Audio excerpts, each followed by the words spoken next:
Hello, good morning बेटा। आप I hope आप सब लोग अच्छे होंगे और रेगुलरली अपना होमवर्क कर रहे होंगे। मैंने नोटबुक चेकिंग के लिए बोला था आपको सैटरडे को। मोस्टली बच्चों ने भेज दी हैं, बट कुछ एक बच्चे हैं जिन्होंने अभी भी सेंड नहीं किया अपना homework. I have mentioned their name in the group. मैंने ग्रुप में उनका नाम लिखा है, उनको बोला है। तो कोशिश करिए कि अपनी नोटबुक जल्दी से जल्दी भेजें, ठीक है, ताकि मुझे पता रहे कि कौन बच्चा कितना काम कर रहा है। ठीक है, तो चलिए लास्ट वीडियो में जो चीज हमने की थी that will be the try halides of nitrogen family. क्योंकि हैलोजेंस के साथ कंपाउंड बहुत सारे बनेंगे तो थोड़ा लेंथी टॉपिक रहेगा ये। लास्ट वीडियो में हमने ट्राई हैलाइड्स पूरी कर ली थी। अब हम पेंटा हैलाइड पढ़ेंगे नाइट्रोजन फैमिली की, मतलब 5 हैलोजन एटम के साथ बॉन्ड बनाएंगे। तो बेटा देखो, हमारे पास एलिमेंट कौन कौन से हैं? Nitrogen, phosphorus, arsenic, antimony, bismuth. अब नाइट्रोजन के लिए तो ये कॉन्सेप्ट ही खत्म हो जाता है। क्यों? Because nitrogen can't form 5 bond. Reason is its maximum covalency is 4 due to absence of d orbital। d orbital ना होने की वजह से इट कांट फॉर्म 5 बॉन्ड। तो इसका तो सवाल ही नहीं उठता कि इस कैटेगरी में कोई भी ये कंपाउंड बनाएगा। बात बिस्मिथ की कर लूं तो बिस्मिथ B+5 के अंदर कंपाउंड नहीं बनाएगा, क्योंकि पेंटाइलाइड्स का मतलब है कि आपके एलिमेंट के ऊपर चार्ज +5 होगा और इनर्ट पेयर इफेक्ट की वजह से बिस्मिथ का +5 स्टेबल नहीं है। ठीक है, so due to inert pair effect +5 oxidation state of bismuth is not stable. Stable नहीं है तो इसके कंपाउंड्स भी हम पढ़ेंगे नहीं, बट एक पढ़ेंगे जो मैंने आपको पहले भी बताया था। वो क्या है बेटा? BiF3। और इसका रीजन 5, इसका रीजन भी मैं आपको समझा चुकी हूं। क्योंकि बिस्मथ की जब +5 स्टेबल ही नहीं है तो why this compound? It is only because of the strong oxidizing behaviour of fluorine. Fluorine इतना अच्छा ऑक्सीडाइजिंग एजेंट है कि वो बिस्मिथ को उसकी +5 तक ऑक्सीडाइज कर सकता है। मजबूरी में ही सही, बिस्मिथ को करना पड़ेगा क्योंकि उसके सामने बहुत अच्छा ऑक्सीडाइजिंग एजेंट है, तो it have to be oxidize. Okay, तो ये बनेगा सिर्फ, और कुछ नहीं बनेगा। ना क्लोरीन, ना ब्रोमीन, ना आयोडीन के साथ ऐसा कोई कंपाउंड नहीं बनेगा। सो बिस्मिथ पेंटाहैलाइड में सिर्फ एक कंपाउंड बनाएगा, नाइट्रोजन बनाएगा ही नहीं। तो बचे कौन आपके पास? 3 एलिमेंट, एंटीमनी, आर्सेनिक और फास्फोरस, जो इस टाइप के कंपाउंड बनाते हैं। पर इनके भी ये नहीं है कि फ्लोरीन के साथ भी क्लोरीन, ब्रोमीन, आयोडीन सब के साथ इनके मिलेंगे। इनमें से भी कुछ स्टेबल है और कुछ क्या है बेटा? वो कम स्टेबल है। ठीक है, तो चलिए बात करते हैं अबाउट द फास्फोरस कि फास्फोरस कौन कौन से बनाएगा।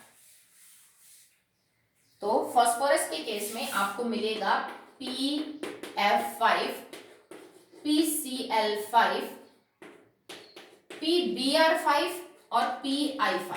पर इनकी स्टेबिलिटी चेक करते हैं। Out of these 4 the most stable is PF5। ठीक है, तो सबसे ज्यादा जो स्टेबल होगा वो क्या हो जाएगा बेटा? आपका PF5। उससे थोड़ा कम स्टेबल होगा PCl5, उससे और कम स्टेबल होगा that is BR5 and it is unstable, ये आपको नहीं मिलेगा। ठीक है, मतलब ये दोनों फिर भी थोड़े स्टेबल है, दीज आर लेस स्टेबल। और PI5 इज नॉट नोन, वो नहीं बनेगा, स्टेबल नहीं है। कार्ड कोई पूछे तो तुमसे कि क्यों भाई फास्फोरस के ये कंपाउंड स्टेबल क्यों नहीं है? That is due to the bond strength. भाई फास्फोरस और फ्लोरीन के बॉन्ड की स्ट्रेंथ, फास्फोरस और क्लोरीन के बॉन्ड की, फास्फोरस और ब्रोमीन के बॉन्ड की, और फास्फोरस और आयोडीन के बॉन्ड की स्ट्रेंथ डिसाइड करेगी ना कंपाउंड स्टेबल है कि नहीं है। ठीक है, बॉन्ड जितना स्ट्रॉन्ग होगा कंपाउंड उतना ही स्टेबल होगा। अब फास्फोरस और फ्लोरीन के बीच का बॉन्ड स्ट्रॉन्ग है क्योंकि साइज में बहुत डिफरेंस नहीं है। पर जैसे जैसे तुम ऊपर से नीचे आओगे, फास्फोरस के कंपैरिजन में साइड वाले एटम का साइज बढ़ता जा रहा है। फ्लोरीन से बड़ा क्लोरीन, क्लोरीन से बड़ा ब्रोमीन, ब्रोमीन से बड़ा आयोडीन। तो इतना साइज वेरिएशन होने से ये जो बॉन्ड की स्ट्रेंथ है ये बहुत कमजोर हो जाती है। ठीक है, और आयोडीन के केस में तो बॉन्ड स्ट्रेंथ इतनी कमजोर है that this compound is unstable. ठीक है, बात करें एंटीमनी और आर्सेनिक की, तो इनके केस में भी यही रहेगा बेटा। इनके फ्लोराइड और क्लोराइड तो स्टेबल है, बट इनके ब्रोमाइड और जो आयोडाइड है that are also very less stable. इसका रीजन भी इनर्ट पेयर इफेक्ट है। एक तो आप ये कारण समझा सकते हो, इनर्ट पेयर इफेक्ट, क्योंकि बेटा जैसे जैसे तुम ऊपर से नीचे आओगे एलिमेंट्स की +5 ऑक्सीडेशन स्टेट दिखाने की टेंडेंसी घटती है। और हम पेंटाइलाइड की बात कर रहे हैं, मतलब पेंटाहेलाइड्स में सब पे +5 ऑक्सीडेशन स्टेट है, +5 ऑक्सीडेशन स्टेट ऊपर वाले एलिमेंट्स बेटर शो करते हैं, पर नाइट्रोजन तो बना ही नहीं सकता, पेंटाहेलाइड डी ऑर्बिटल नहीं है, तो बचा कौन, फास्फोरस। तो फास्फोरस ही एक्सीड करेगा इस चीज को कि मतलब सबसे अच्छी पेंटाहेलाइड अगर कोई बना सकता है नाइट्रोजन फैमिली में तो वो फास्फोरस है, क्योंकि इनर्ट पेयर इफेक्ट भी उसमें सबसे कम काम कर रहा है, ठीक है। इस वजह से नीचे तुम आओगे तो इनर्ट पेयर इफेक्ट बढ़ेगा, +5 ऑक्सीडेशन स्टेट की टेंडेंसी क्या हो जाएगी, कम, तो उनकी जो ये पेंटाहेलाइड है ये भी क्या हो जाएंगे बेटा, थोड़ी सी कम स्टेबल हो जाएंगी। पेंटाहेलाइड्स हमेशा लेस स्टेबल होंगी as compare to the trihalides. Okay, so pentahalides are thermally less stable, thermally less stable than trihalides, ठीक है। आप अगर इस फैमिली का कंपैरिजन करें तो नाइट्रोजन बिस्मिथ तो बाहर ही हो गए, ये 3 एलिमेंट बचे। इन 3 एलिमेंट्स के अगर आप ट्राइहेलाइड और पेंटाहेलाइड का कंपैरिजन करेंगे तो पेंटाहेलाइड थर्मली लेस स्टेबल है as compare to the trihalide, मतलब ये हीट को कम बर्दाश्त कर सकते हैं, अगर आप इनको गर्म करोगे तो ये थोड़ी हीट लेके टूट सकती है पेंटाहेलाइड, जबकि ज्यादा हीट बर्दाश्त कौन कर सकती हैं, ट्राइहेलाइड्स, ठीक है। इसका एक समझा सकते हो आप, एक रिएक्शन को लेके आप इस बात को प्रूव कर सकते हो that for example I have PCl5, मेरे पास PCl5 है, ये फास्फोरस पेंटाक्लोराइड है जिसमें फास्फोरस +5 में है, अगर मैं इसको हीट करूंगी तो it will convert into PCl3 and Cl2, ये इक्वेशन है। PCl5 को हीट करने पे वो PCl3 और क्लोरीन गैस में टूटता है, ये इक्वेशन आपने करी है इक्विलिब्रियम वाले चैप्टर में, हमने इसको किया था। This is an equilibrium reaction जिसमें ये गैस गैस और गैस, ठीक है। अगर PCl5 जो है वो ज्यादा स्टेबल होता PCl3 से, तो PCl5 टूट के PCl3 में कन्वर्ट नहीं होता। भाई कोई मोर स्टेबल चीज लेस स्टेबल में कन्वर्ट नहीं होती ना, हमेशा एक लेस स्टेबल चीज किस में कन्वर्ट होती है, मोर स्टेबल में। तो PCl5 को गर्म करने पे उसको आप PCl3 में टूट जाना, इस बात का प्रूफ है that PCl5 is less stable and PCl3 is more stable. इसका मतलब पेंटाहेलाइड फास्फोरस की कम स्टेबल है जबकि उसकी ट्राइहेलाइड क्या है, ज्यादा स्टेबल है। रीजन बड़ा सिंपल है, इनर्ट पेयर इफेक्ट की वजह से ऐसा हो रहा है, ठीक है। आगे देखिए बेटा, इज द प्रिपरेशन ऑफ पेंटाहेलाइड्स, आप प्रिपेयर कैसे करेंगे, प्रिपरेशन ऑफ पेंटाहेलाइड्स। तो एक मेथड तो बेटा ये रहेगा आपकी, आप इनको ट्राइहेलाइड से प्रिपेयर कर लीजिए। जैसे मान लीजिए आपको बनाना है PCl5, तो आप इसको कैसे बना सकते हो, आप PCl3 की रिएक्शन Cl2 के साथ करवा दीजिए, इट कैन फॉर्म PCl5। एक तो ये रिएक्शन हो सकती है। नेक्स्ट क्या हो सकता है कि आप डिस्प्लेसमेंट रिएक्शन भी इसमें यूज कर सकते हो। जैसे मान लो आपको बनाना है PF5, आपने ले लिया PCl5, आप इसकी रिएक्शन करवा दो आर्सेनिक ट्राइफ्लोराइड के साथ, क्योंकि फ्लोरीन जो है वो ज्यादा रिएक्टिव है एज कंपेयर टू क्लोरीन, तो फ्लोरीन यहाँ आ जाएगा और क्लोरीन यहाँ चला जाएगा, तो it will form PF5 plus में AsCl3, ठीक है। जैसे अगर तुम्हारे पास फास्फोरस क्लोराइड है, उससे फ्लोराइड बनाना है तो ये रिएक्शन यूज कर लो, क्योंकि ब्रोमाइड और आयोडाइड तो वैसे भी क्या है बेटा, स्टेबल नहीं है। चाहो तो डायरेक्ट रिएक्शन यूज कर सकते हो, जैसे आपने लिया कि फास्फोरस क्लोराइड की रिएक्शन करवा दी, ट्राई की सीधी Cl2 के साथ करवा दी, PF3 की रिएक्शन डायरेक्ट आपने किसके साथ करवा दी, F2 के साथ करवा दी। और ले सकते हो, जैसे मान लो किसी की ऑक्साइड ले रखी है, ऑक्साइड का भी फ्लोरिनेशन करवा सकते हो। जैसे for example I have arsenic oxide ले लीजिए, जिसमें आपके पास ये है 4 और ये है 10, आर्सेनिक की हमने ये ऑक्साइड ले ली, पेंटा ऑक्साइड है, ठीक है। इसकी रिएक्शन आपने फ्लोरीन के साथ करवा दी, फ्लोरीन एक अच्छा खासा ऑक्सीडाइजिंग एजेंट है, स्ट्रॉन्ग ऑक्सीडाइजिंग एजेंट है, तो ये क्या करेगा, आर्सेनिक की तो बना देगा फ्लोराइड और बाहर किसको कर देगा, ऑक्सीजन को, तो इट विल फॉर्म आर्सेनिक पेंटाफ्लोराइड और ऑक्सीजन हो जाएगा बाहर। तो यहाँ पे मैंने ऑक्सीजन का कंपाउंड लिया, किसी नाइट्रोजन फैमिली के एलिमेंट का, फास्फोरस का ले लीजिए, एंटीमनी का लीजिए, उसका फ्लोरिनेशन कर दिया, डायरेक्ट उसकी किसके साथ रिएक्शन करवा दी, फ्लोरीन के साथ। सेम मैनर में आप एंटीमनी का करवा सकते हो, जैसे आपके पास होता है antimony penta oxide react with fluorine to form antimony pentafluoride and plus में आपके पास ऑक्सीजन बाहर हो जाता। तो इस टाइप के रिएक्शन से आप पेंटा हैलाइड्स को बना सकते हो that are fewer in number, वो काफी कम है नंबर के अंदर, ठीक है, बट हाँ जो है वो थोड़ी बहुत स्टेबल यही है। बात करते हैं about their structure, their hybridization, their geometry. तो बेटा क्योंकि ये पेंटा हैलाइड्स एक ही ग्रुप के जो है वो मेंबर हैं, उनके कंपाउंड्स हैं, तो इन एक का पता कर लेंगे तो बाकी सबकी सेम रहेगी। मैं आपको पहले भी समझा चुकी हूँ। जैसे मैं इसका एग्जांपल लेके कर लेती हूँ, PCl5, जो इसकी रहेगी वही बेटा PBr5 की रहेगी, वही आपकी SbCl5 की रहेगी, वही आपकी SbF5 की रहेगी और वही BiF5 की रहेगी। सेम क्यों? क्योंकि सेंट्रल एटम जो आपके पास है उसके वैलेंस इलेक्ट्रॉन सेम है, नंबर ऑफ हैलोजन एटम जो जुड़े हुए हैं वो सेम है, ठीक है।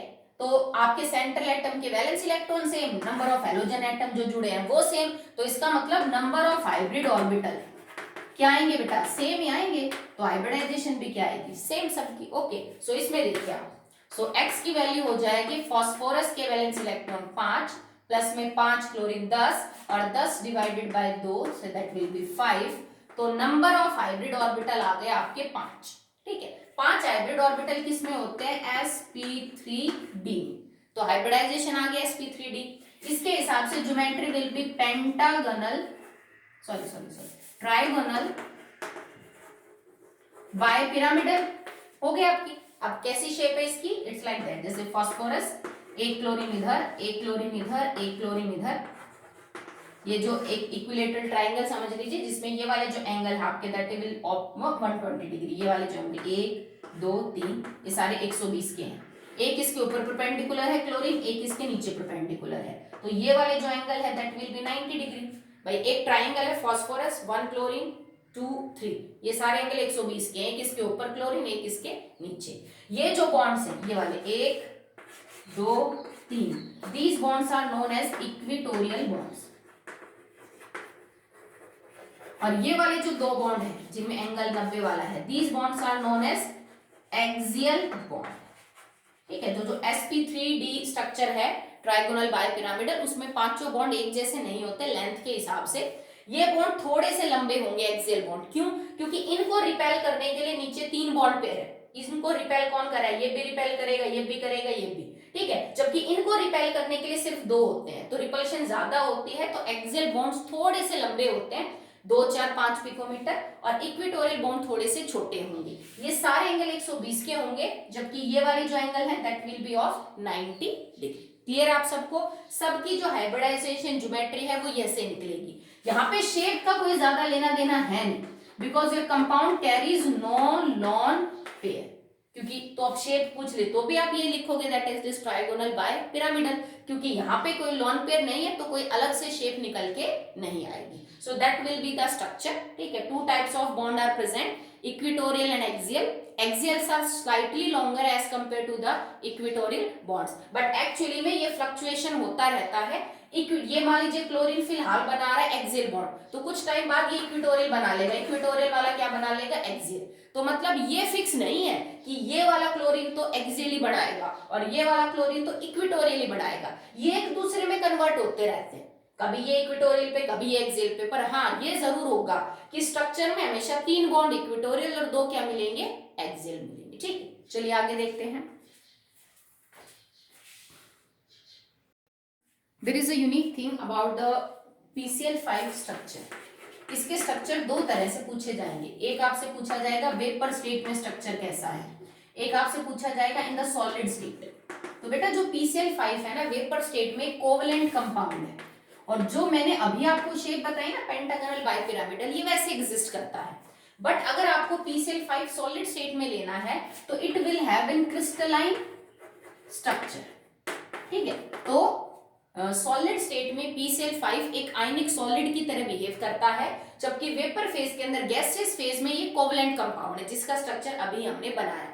इस क्रिस्टलाइन स्टेट में कैसे एग्जिस्ट करेगा? या तो ये मिलेगा PF4 पॉजिटिव, या ये यू मिलेगा Cl है ना, PCl4 पॉजिटिव, या आपको मिलेगा PCl5 और 1 नेगेटिव। क्रिस्टलाइन फॉर्म, ठीक है। आप इसमें चाहो तो इसकी ऑक्सीडेशन स्टेट वगैरह भी निकाल सकते हो, उससे हाइब्रिडाइजेशन वगैरह भी पता कर सकते हो। जैसे अगर मेरे को ये कंपाउंड चेक करना हो, अगर आपने सॉलिड स्टेट में देखा तो PCl5 दो तरह से एग्जिस्ट करेगा। कैसे, ये कैसे बना, देखो ये कब बना होगा, जब PCl5 ने अपने अंदर से एक क्लोरीन को बाहर किया होगा in the form of Cl negative. अगर इस कंपाउंड में से एक Cl नेगेटिव बाहर चला गया तो बचा क्या, PCl4 पॉजिटिव, ये हमने लिखा। ये कब बना होगा, जब PCl5 ने एक Cl नेगेटिव को लिया होगा तो it will convert into PCl6 negative. यहाँ पे हाइब्रिडाइजेशन बदलेगी इन दोनों कंपाउंड्स की, ठीक है। यहाँ हाइब्रिडाइजेशन क्या है, sp3d, जो अभी हमने पता की। इन दोनों में हाइब्रिडाइजेशन ये नहीं होगी, चेंज हो जाएगी, तो स्ट्रक्चर भी बदल रहा है। कैसे, देखो इस कंपाउंड में फास्फोरस के 5 प्लस में 4 किसके हो गए, क्लोरीन के। बेटा प्लस हो तो हम माइनस करते हैं, माइनस हो तो प्लस, फॉर्मूला आपको याद है। तो 5 और 4 नो ऐड करना है तो 1 घटा दिया, तो इसका मतलब कितने हो गए, 8। 8 divided by 2 4, hybrid orbital 4 hybrid orbital से ज्योमेट्री हो जाएगी sp3 के हिसाब से टेट्राहेड्रल। समझ लियो, हाइब्रिडाइजेशन बदल गई ना, पहले sp3d थी, अब आपका स्ट्रक्चर होगा टेट्राहेड्रल। क्या स्ट्रक्चर बन जाएगा, फास्फोरस, एक क्लोरीन, एक क्लोरीन, एक क्लोरीन, एक क्लोरीन, पूरे के बाहर लगा दो पॉजिटिव मान, ये टेट्राहेड्रल स्ट्रक्चर है। इसको चेक करो, फास्फोरस 5, क्लोरीन 5, 5 और 5 कितने हो गए बेटा, टोटल 10। नेगेटिव वाले को हम क्या, सॉरी 6 है, no sorry 6, it will form PCl6 1 negative. तो 5 और 6 कितने हो जाएंगे आपके बेटा, 11, और 1 कितने हो जाएंगे, 12, ठीक है। तो 12 बटे में 2 करोगे तो आपका आंसर आएगा 6, हाइब्रिड ऑर्बिटल 6 हाइब्रिड ऑर्बिटल से हाइब्रिडाइजेशन होगी sp3d2, that will B octahedral. तो जब आप आयनिक स्ट्रक्चर देखोगे PCl5 का, मतलब आप सॉलिड स्टेट में गैस को कंप्रेस करोगे, सॉलिड स्टेट में इन दोनों फॉर्म्स में एग्जिस्ट करता है, या तो टेट्राहेड्रल स्ट्रक्चर होगा इस कैटायन का, या फिर एनायन का जो है वो स्ट्रक्चर ये होगा। अगर आप इन दोनों को कंबाइन करेंगे तो मॉलिक्यूल सिंपल ही आएगा PCl5, क्योंकि पॉजिटिव 1 नेगेटिव 1, 2 फास्फोरस, 6 और 4 10 आपके क्लोरीन, ठीक है। ये ऑक्टाहेड्रल ज्योमेट्री में होगा और that will be in the tetrahedral geometry. Geometry change हो रही है, इनकी जो हाइब्रिडाइजेशन है वो क्या हो रही है बेटा, चेंज हो रही है। पूछ लेते हैं बहुत बार कि वेपर स्टेट के अंदर PCl5 का स्ट्रक्चर बनाओ या फिर सॉलिड स्टेट में PCl5 का स्ट्रक्चर बनाओ, तो आप अगर उल्टा बना के आ गए, इसमें तो ये बना दे उसमें ये, तो गलत हो जाएगा, ठीक है। इसका ऑक्टाहेड्रल कैसे बनेगा, फास्फोरस, एक क्लोरीन, एक क्लोरीन, एक क्लोरीन, एक क्लोरीन, इधर ऊपर एक क्लोरीन, नीचे, और इस सब के बाहर आप चार्ज लगा दीजिए, दैट विल बी नेगेटिव, ठीक है। आई होप आपको समझ आया, ठीक है। तो सॉलिड स्टेट और वेपर स्टेट में स्ट्रक्चर ध्यान रखिएगा। अगला देखिए, नाउ द नेक्स्ट इज, जो पेंटाहेलाइड्स हैं उनके केस में हम बात करेंगे about the Lewis character. Pentahalides are Lewis acid, Lewis acid. Lewis acid क्या है, मैंने लास्ट वीडियो में भी बताया था, जिनके अंदर ऑर्बिटल खाली पड़े हो इलेक्ट्रॉन पेयर को एक्सेप्ट करने के लिए। तो जैसे मैं एग्जांपल लूं PCl5 का, फास्फोरस 3s2 3p3, s के अंदर 2 इलेक्ट्रॉन, p के अंदर 3, ग्राउंड स्टेट में, पर इसको 5 बॉन्ड बनाने क्लोरीन के साथ, तो इसको एक्साइटेड स्टेट में जाना पड़ेगा, 1 इलेक्ट्रॉन इधर और 3 इधर, और ये कहां शिफ्ट कर देगा, आगे जो 3d खाली पड़ा है, 3d 3p 3s, तभी तो हाइब्रिडाइजेशन है sp3d, ओके। अब अगर आप इसमें चेक करें तो ये जो है, जैसे अब रिएक्शन हो रही थी ना अभी फिलहाल, PCl5 प्लस में Cl negative gets combined to form PCl6 1 negative. तो देखो इनके अंदर अभी भी d ऑर्बिटल खाली पड़ा है, they can accept lone pair of any element cation anion. तो यहाँ पे इसने Cl नेगेटिव का एक लोन पेयर लिया और बॉन्ड बना लिया। तो इस लिहाज से जो, क्योंकि नाइट्रोजन तो बनाता ही नहीं, उसके पास D है नहीं, बिस्मथ वैसे नहीं बनाता, फास्फोरस, आर्सेनिक और एंटीमनी, इन सब के पास d ऑर्बिटल खाली है किसी के भी लोन पेयर एक्सेप्ट करने को। तो जो पेंटाहेलाइड्स हैं that will behave like Lewis acids, ठीक है, समझ आ गया होगा आपको। दूसरा, अगर आप पेंटाहेलाइड्स की बात करो तो पेंटाहेलाइड्स का हाइड्रोलिसिस हो जाएगा जैसे हमारे ट्राइहेलाइड्स का हो रहा था, बट PF5 का नहीं होगा। इसका अगर पानी के साथ इसकी रिएक्शन करवाओगे तो नहीं होगी। उसका कारण है कि इस कंपाउंड में बॉन्ड बने हुए P और F के बीच में, जब तुम इसका हाइड्रोलिसिस कर दोगे तो जो नया बॉन्ड बनेगा प्रोडक्ट में वो P और O के बीच में बनेगा, और तो कोई पॉसिबिलिटी है नहीं। ठीक है, कि अगर फास्फोरस पेंटाफ्लोराइड का हम हाइड्रोलिसिस करते तो फास्फोरस और फ्लोरीन में से बॉन्ड टूटता और नया बॉन्ड बनता है। जैसे लास्ट में मैंने ये किया था, NCl3 का हाइड्रोलिसिस किया था, तो हमने क्या बनाया था, NH3 प्लस में HCl। तो मतलब नाइट्रोजन और फ्लोरीन के बीच का बॉन्ड टूट के नाइट्रोजन और हाइड्रोजन के बीच का जो बॉन्ड है वो बना था। या देखो अब इसमें पॉसिबिलिटी तो दो ही है, या तो फास्फोरस और ऑक्सीजन के बीच का बॉन्ड बनेगा या फास्फोरस और हाइड्रोजन के बीच का, क्योंकि फास्फोरस और फ्लोरीन में तो है ही। अब फास्फोरस और फ्लोरीन के बीच का बॉन्ड बड़ा स्ट्रॉन्ग है, बजाय कि जो नया बॉन्ड बने P और O के बीच में, तो बेटा एक ज्यादा स्ट्रॉन्ग बॉन्ड लेस मतलब यूं सजेस्ट स्ट्रॉन्ग बॉन्ड में क्यों कन्वर्ट होगा, जैसे कोई ज्यादा स्टेबल चीज कम स्टेबल में क्यों कन्वर्ट होगी। तो PF5 जो है वो इस टाइप की कोई हाइड्रोलिसिस रिएक्शन नहीं करता। ओके, बट अगर आप बाकी इसके वो देखो कंपाउंड जैसे PCl5 है, ये हाइड्रोलिसिस कर लेगा, और ये हाइड्रोलिसिस करने पे क्या बनाएगा, H3P। देखो फॉस्फोरिक एसिड बनाना है हमें, तो फॉस्फोरिक एसिड का स्ट्रक्चर क्या होता है, P double bond O, POH POH and POH। तो देखो इन स्ट्रक्चर में जो नया बॉन्ड बना वो किसके बीच में बना है, P और O के बीच में। तो ये यही बात कर रहा है कि अगर ये रिएक्शन होती ना तो कोई ऐसा ही एसिड बनता आपका, ऑक्सो एसिड बनता फॉस्फोरस का, जिसमें जो नया बॉन्ड बनता वो P और O के बीच में बनता।